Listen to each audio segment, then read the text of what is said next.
go like a question, because we all have it. Abhishek ji, your voice is cracking. I suggest you close your video. Okay, I can close my video. Just close your video. Mukul ji suggesting if I just log out and log in again. I think let's do it. एक बार करिए. Yeah, now we can see you and hear you. Yeah, no, it's okay. Okay. You know one thing.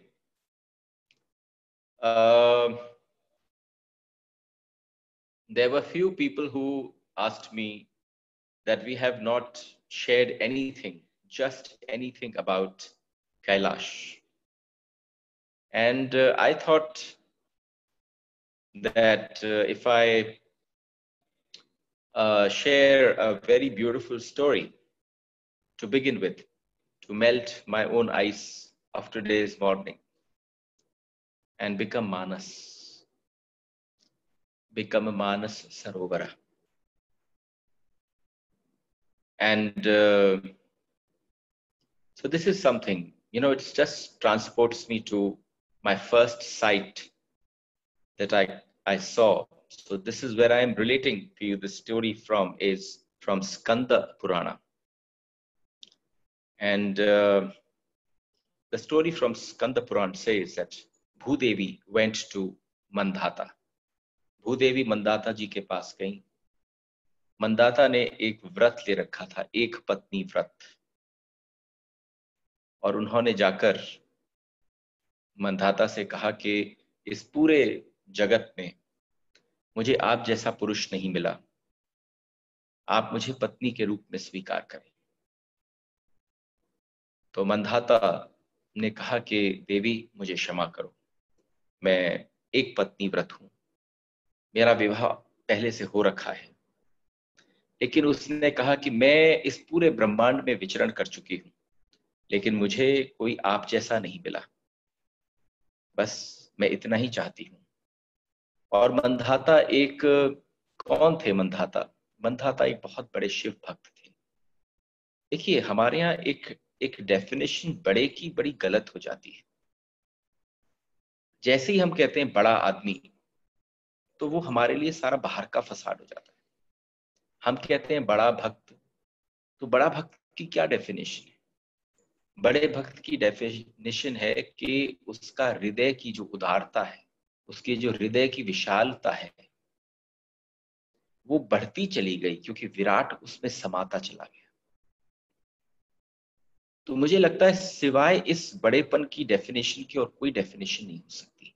हमारे लिए अर्थ, हमारे लिए किसी और प्रकार का अर्जन should become senseless, should become useless. तो जब मैंने कहा बहुत बड़े, तो वो भगवान शिव के प्रति पूरी तरह से समर्पित थे.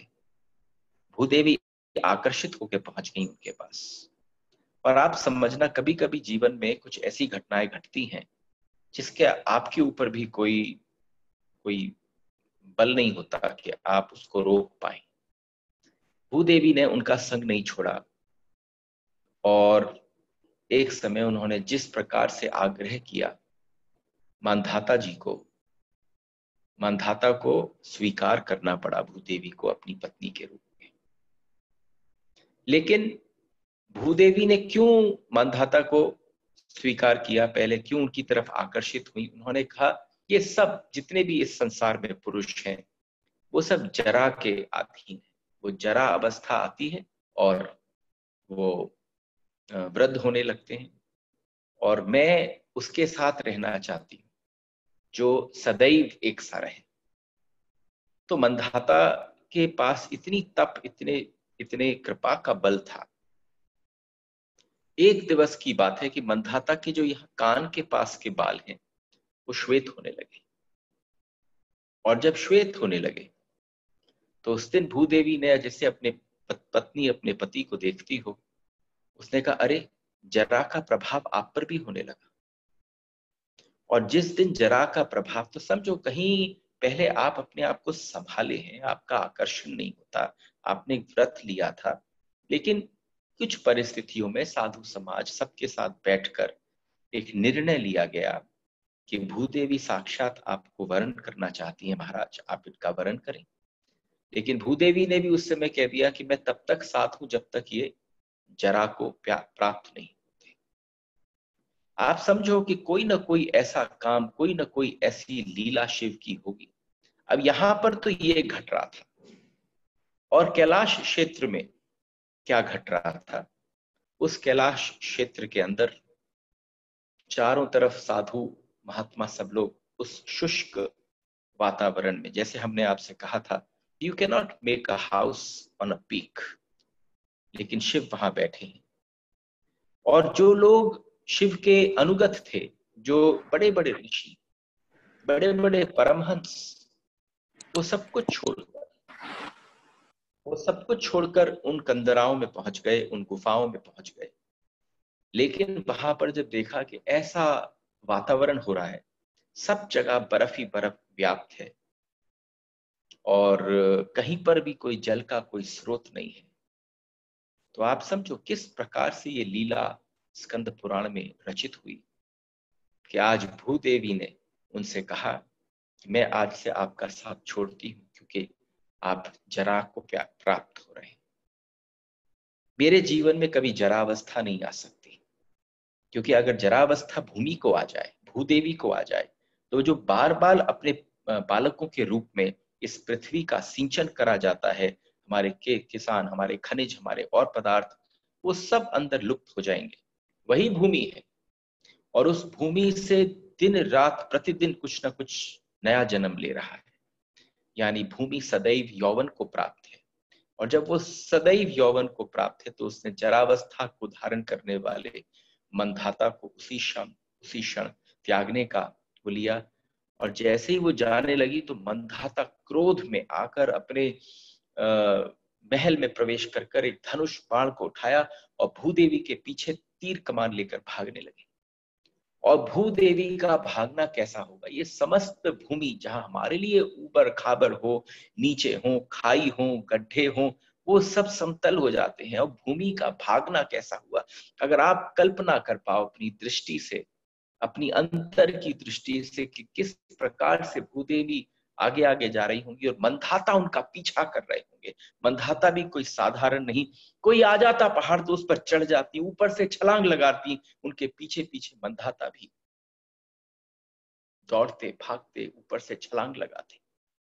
लेकिन एक ऐसा जगह आई जहां पर भागते भागते जाने कितनी नदियां पार हो गई, कितने खेत, कितने खलिहान, कितने नगर, कितने राज्य, और सब कुछ पार हो जाने के पश्चात जब पहुंची भूदेवी, तो एक आखिरी स्थान पर जैसे ही उन्होंने छलांग लगाई, तो वो भूदेवी है, वो अभी तक स्वरूपस्थ थी, वो उसी समय भूमि में प्रविष्ट कर गई।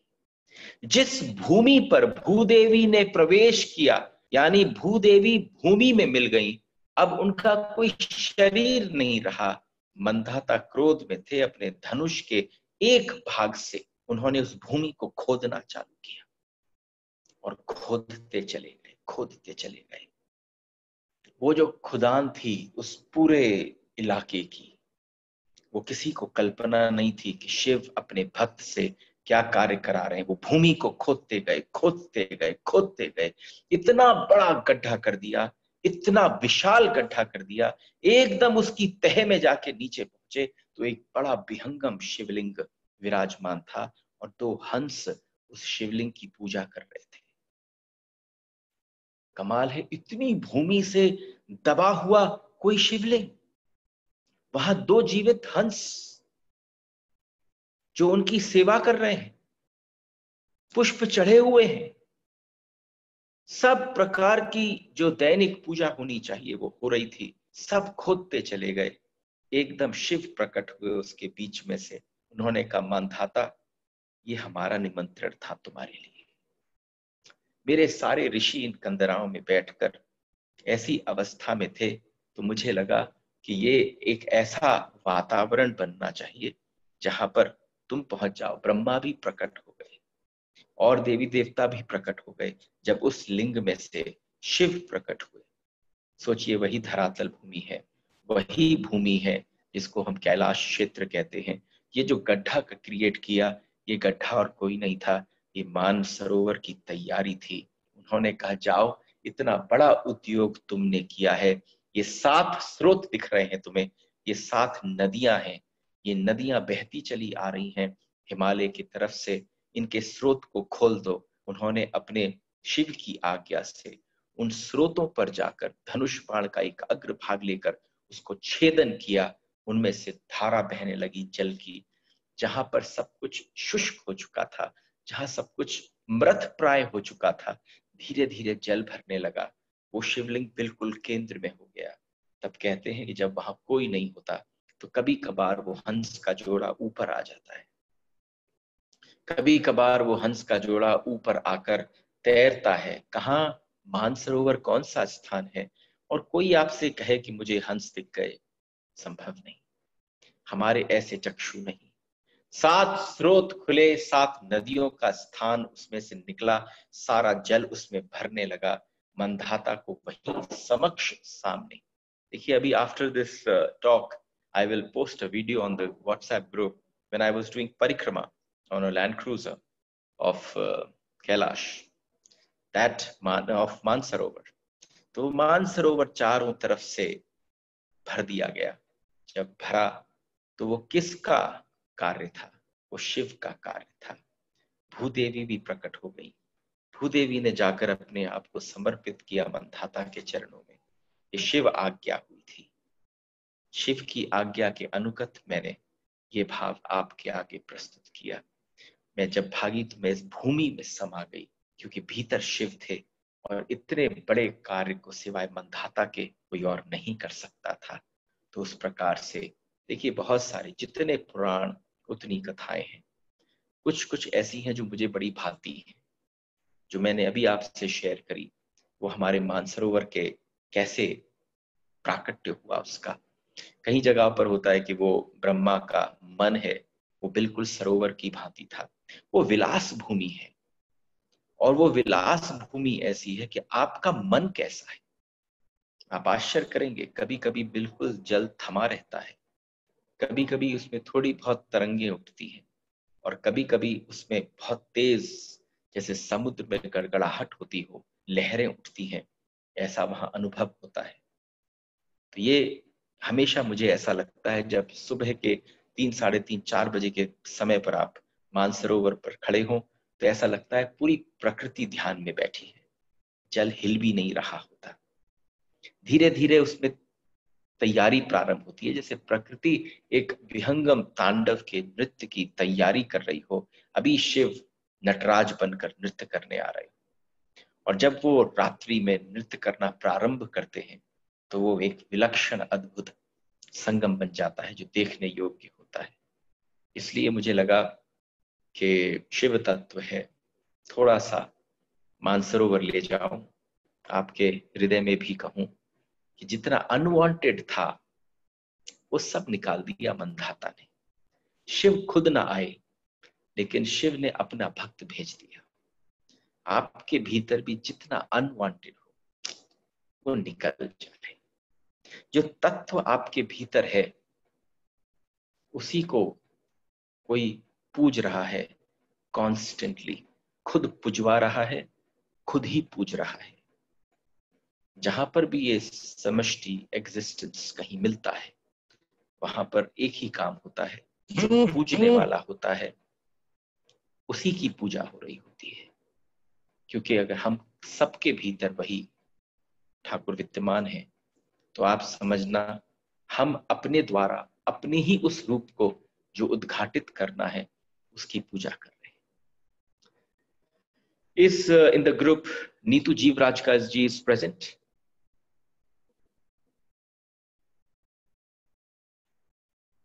If she is, then there was a question which came from her, and I thought we can start with her because that happened few days. गुरुजी, प्रणाम गुरुजी, मैं हूँ। Radhe Radhe. Radhe Radhe. See, I'm very sorry because आपका जो प्रश्न था वो मुझे पता ही नहीं था, नाम के बिना मैसेज था। और जब मैंने कल मैसेजेस पुराने सारे देखने प्रारंभ किए तो मैंने उन मैसेजेस में नाम डाले कि कौन कौन है। आपने मुझसे परोपकार के बारे में पूछा था। एम आई राइट? आप अपने आप को अनम्यूट कर लीजिए। जी गुरु, मैंने पूछा आपसे। देखिए, जो स्टोरी आपने बताया कि डे 2 आपने सुनी थी 3 भाइयों की। हाँ एक जी। राजा चाहता था कि वो अपने किस पुत्र को ये लायक समझे। आप समझिएगा कि एक राजा अपने 3 पुत्रों में चयन कर रहा हो, तो आप समझिए कि उसका उसका संस्कार का अवस्था उसके घर में कैसी रही होगी, और उसका चयन किस आधार पर था कि परोपकारी कौन है। राजगद्दी पर बैठने का या व्यासपीठ पर बैठने का किसका अधिकार होना चाहिए? जो वास्तव में परोपकारी हो। और परोपकार में जहां कहीं भी लेश मात्र भी आपको ये लगे कि वो परोपकार आपको रस दे रहा है, वो परोपकार आपके अहम को भर रहा है, इतने सूक्ष्म रीति से परोपकार आपको, देखिए 2 शब्द हैं, एक है दया और एक है करुणा। एक दया और एक करुणा। दया क्या है? दया उठती है परिस्थिति जन्य, एक परिस्थिति के कारण जो उठती है, जो प्रकट होती है, उसको हम दया कहते हैं। और करुणा क्या है? करुणा है मनस्थिति जन्य, जो आपका स्वभाव है। वास्तविक परोपकार, हम कितना भी परोपकार करें, हमें ख्याति चाहिए। किसी वृद्ध महिला की गाड़ी और बहुत जबरदस्त बारिश पड़ रही है, घुटने घुटने तक पानी है और गाड़ी उसकी बंद पड़ गई। अब वो बंद गाड़ी में बैठी है, शीशे से हाथ मारकर लोगों को इशारा कर रही है और कोई आ नहीं रहा, बारिश बहुत तेज है। एक जवान सा लड़का पास से निकला, उसने इशारा किया, मैं धक्का मार देता हूं। उसको अंदर से इतना सुकून मिला कि वृद्ध महिला थी, फंसी पड़ी रहती, पानी बढ़ सकता था, उसने गाड़ी पर धक्का मार दिया। और धक्का मारा, उसने भी अपना फर्स्ट गियर लिया, जैसे ही क्लच छोड़ा, वो धक्के की आवश्यकता थी, गाड़ी चल पड़ी। लेकिन उस औरत ने गाड़ी चलते ही एक्सीलेटर और कस के दबा दिया और वो लड़का ऐसे ही खड़ा रहा। उसके मन में जो प्रारंभ हुआ था वो कहीं से परोपकार की अवस्था थी, लेकिन जैसे ही वो गाड़ी तेज से निकली, वो परोपकार परोपकार न रहा, क्योंकि उसको लगा एक बार गाड़ी रोक के थैंक्स तो कर जाती। हमारे, आपको बताऊं, वी हैव डिफाइंड, हमने किसी के लिए अच्छा किया। आप समझिए, अगर छोटी सी बात भी आपके अहम को भरती है, आपके आपके किसी इस अवस्था को भरती है कि जहां पर आपका मन कचोटे न करने के बाद, वो सब पतली पतली पर्दे और चद्दर और लेयर्स हैं हमारे अहम के ऊपर। परोपकार किसको कहा जाएगा? जिससे आप किसी और चीज को न भरें, जो स्वभावगत होने लग जाए, जिसको हमने उस दिन कहा था कि सहजता किसको कहते हैं। जिस दिन व्यक्ति सहज हो जाता है, उससे जो भी कुछ प्रकट होता है। आप किसी को खाना खिलाइए, वो प्रसन्न हो रहा हो तो आप कहेंगे आराम से खाइएगा, जितना मन करके खाइएगा। आप उसके खाने में देखिएगा आप क्या खा रहे हैं। हमारा कहीं पर अहम को भोजन मिल रहा है, हमारा खिलाना बेकार हो जाएगा।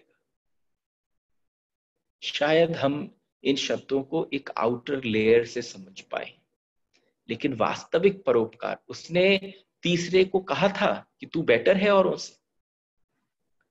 इसलिए कहा था कि तू बेटर है क्योंकि तेरे अंदर जो भावना थी वो दुश्मन को मदद कर रहा था। लेकिन दुश्मन को मदद करने के बाद, अरे मदद करने के बाद जैसे आप न मदद करे बिना रहते हो, ऐसे रहकर देखो, अपने आप परोपकार घटने लग जाएगा। जस्ट फॉर एन एग्जाम्पल, जब लक्ष्मण सीता को राम के कहने पर वन में छोड़कर आए तो एक औरत लिपटे हुए मुंह से जाकर उसके बगल में बैठ गई। जो लिपटी हुई औरत थी, सीता को भूख लग रही थी, तो सीता ने ऊपर बेर के पेड़ थे, उनमें से कुछ बेर तोड़ लिए, और जब बेर तोड़े तो तोड़ कर बहुत सारे बेर इकट्ठे हो गए। एकदम साथ में कोई और औरत आ गई। इस औरत का मुंह ढका हुआ था, इसकी केवल हल्की हल्की आंखें दिख रही थी। जब ये पास आके बैठी और जैसे ही उठाना चाहा, एक बेर उठाना चाहा, तो उसे लगा कि ये तो बगल में बैठी है, जो बगल में बैठा हो पहले उसे परोसना चाहिए। तो उसने कहा कि आप बेर खाओगी? तो जैसे किसी के संस्कार हों, बांट कर खाओ। बात यहीं अधूरी रह गई। लेकिन उस औरत ने अपने मुंह को बंधी हुई पट्टी को निकाला। वो कौन थी? वो शूर्पणखा थी। और जब राम ने निकाल दिया सीता को बाहर, तो ये शूर्पणखा कहां से लंका से चली चल रही थी कि तूने मुझे कुरूप किया, मैं तेरी जिंदगी बर्बाद कर दूंगी। वो देवी थी, वो साक्षात जगदम्बा थी। और आप देखो किसी की छाया कैसी पड़ती है। जिस दिन मुंह खोला तो नाक कटी, होठ कटे। उसने तुझसे कहा, तुझे पता है ये हालत किसकी वजह से हुई? मेरी, तेरी वजह से। मैंने उस दिन प्रण कर लिया था, मैं आज के बाद जब तक तेरे जीवन को नरक न बना दूं, तब तक मैं पीछा न छोड़ूंगी। उसी समय एक हल्की सी अश्रुधारा, कहते हैं किसी शास्त्र में निकली होगी, कोई कहता है नहीं निकली। उस समय उनको क्या घूंट पिया होगा हमारी सीता मैया ने उस समय। लेकिन छूटते ही उन्होंने कहा ठीक है, और जो सबसे मीठे मीठे बेर थे वो अलग कर दिए, कहा ये खाओ। तो शूर्पणखा ने कहा कि मैंने अभी तुम्हारे जीवन को नरक कर दिया है, उसके बावजूद तुम छांट के मीठे मुझे और खट्टे अपने लिए ले रही हो। तो उन्होंने कहा क्या बताऊं, जो आपके जीवन में था वो आप मेरे जीवन में घोलना चाहती थी, पर मेरे जीवन में आपके लिए कभी कोई कड़वाहट नहीं हो सकती। मेरे जीवन में जो मिठास है, जो मेरा स्वभाव है, वही मैं बांट सकती हूँ। वही वास्तविक परोपकार है। Thank you Guruji, thank you so much. Hari बोल। बहुत सुंदर, thank you. Anybody has anything to share? Because मुझे लगा आज हम आधा घंटा बैठेंगे। प्रश्नावली तो बहुत हो गई, 22 ये इन दिनों में जो मौज हुई, मस्ती हुई, आज मैंने सोचा मौज मस्ती करें। अब बताओ बैंडविड्थ ऐसा हो रहा है, नहीं तो मैं कहता प्लीज आप अपने अपने सामने आ जाओ। Let the name become faces, because I would not recognise people till the time this thing is not open. Abhishek ji, there's a question. Om Seth ji was asking a question. Om ji, please go ahead. Om ji, please unmute and go ahead.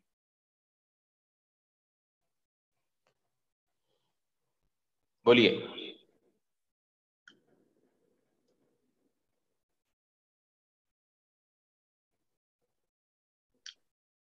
Om ji, please unmute. चले गए. He is having a bandwidth problem. If anyone has a question, please raise your hand, so then you can unmute yourself and ask the question.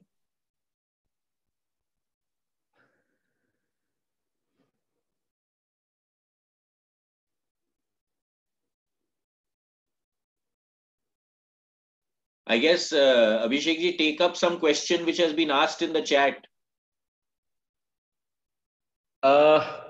Are there questions on the chat? No. In the group.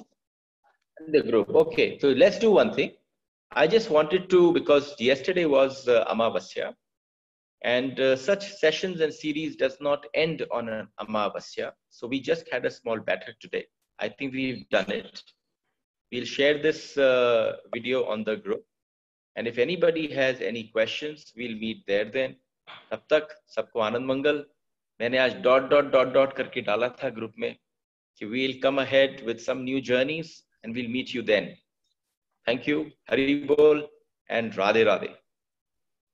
ठीक है? Okay ji, Ram Ram. Radhe Radhe. Hari Bol. Thank you. Ram. We'll see you in the next session. Sure. Ram Ram. Thank you जी, thank you जी। Thank you भैया।